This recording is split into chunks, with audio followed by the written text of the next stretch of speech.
Hey everyone, this is Richard with Gorilla Gym. In this video I'm going over things to do and not do with deadlifts. So one of the first and most important parts when approaching the bar with the deadlift is make sure that bar is not too far away from you. You really want to focus on trying to get that bar at your shins. If it's far away from you, you are not going to be able to get the back angle that you need. And if your upper back is rounded, your lower back is going to be rounded. And that's where the problems start happening when you start having issues in your low back. When you're pulling as well, as you see sort of exaggerated there, don't overextend. There's no need to, keep ripping it up at that point, and you also don't want to shrug it. So just no unnecessary movements. The deadlift should just be a straight, rip it from the ground, stand up nice and tall, keep the shoulders and the hips and the knees locked up and stacked.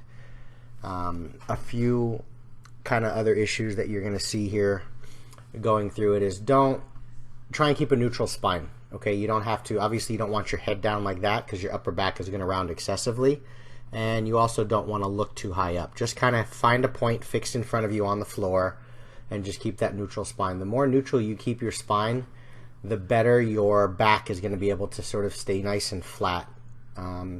Everything that you've seen so far on the video here is just a few different things that can go wrong or that you can do incorrectly, and then that last lift right there was just showing sort of inefficient technique and just how you can kind of fight through the bar unnecessarily. Here is a relatively good deadlift. Here is a solid one. I changed position. That angle there just previously was to sort of illustrate and highlight how locked up you want your back. There you can see I'm keeping the upper back nice and stacked. And the important part here is when I stand up, I'm going to go ahead and deadlift the bar, thinking about pushing my heels through the ground, keeping a nice solid upper back, nice and tight, good breath.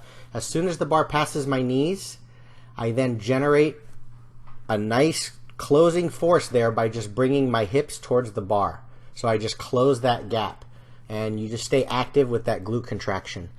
That slow motion kind of coming down, that's important when you're putting the bar down, doing multiple reps. What you want to do is you drive up, here we go again, at the knees, drive the hips forward, and then to put it down, you load to the heels, push your hips back, and slide the bar down your legs until it passes your knees. Once it gets past your knees, then you can squat and drop that bar down to the ground. If you bend your knees and squat too early, what's going to happen is you're going to end up having to move the bar around your knees. So here you see 2 or 3 just good solid deadlifts, and there you go. Hope you enjoyed. Thanks guys.